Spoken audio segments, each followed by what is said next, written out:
I want to show you guys my technique for breaking down a head of cauliflower. So I've got a nice orange cauliflower here. We got to get rid of all this green stuff. I just go around breaking it off.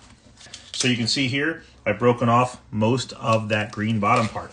Now, I'm going to have to use my knife for the next step. I'm going to go ahead and cut that right off at the base. So now I have a flat, beautiful little head.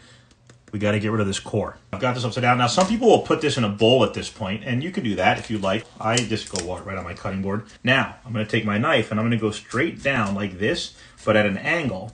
So I'm just going to go in a circle, and all I'm doing is rotating the cauliflower as I go, and voila, core is out. And now you can see I'm really down to just good old cauliflower. I'm going to start to cut the florets out of here. I'm going to actually continue with that same technique.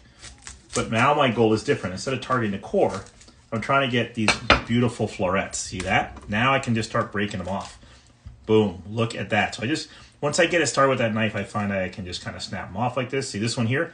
If I get a stubborn one like this one, I just go back to the core technique where I just go at an angle, cut out the part that's causing me trouble, put that in there, and voila. So basically, if they don't come apart, that's not the part I want to eat anyway. Look at this guy, way too big, right? Way too big. What you want to do is you don't want to cut through here because you're going to get a lot of crumb. Instead, you want to cut right through here. Now you can see there's some beautiful segments already there to guide me, but even if there aren't segments, if you cut through the stem, so watch, I'm going to do this up in the air if I can. I'm going to cut through the stem. Once you've made that tiny little cut in the stem, the floret will peel right apart for you. So here's one where the floret is solid. There is no cute divide, but I'm going to go ahead and try to do it in the air. I normally do this on a cutting board. Cut right there. So now I've got a bowl, and my job is to make sure that they're all about the right size for eating. Okay, boom, boom.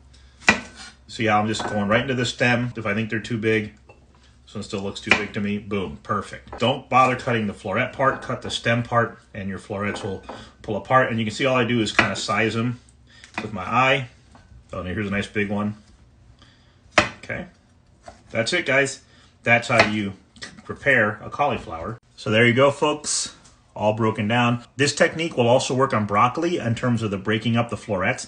However, you don't want to cut off the stem like we did with the cauliflower because the broccoli stem, honestly, is the sweetest part of the broccoli. So you'd be a fool not to eat all that. Cut that into planks. So I'll do a broccoli video later, but there is your cauliflower.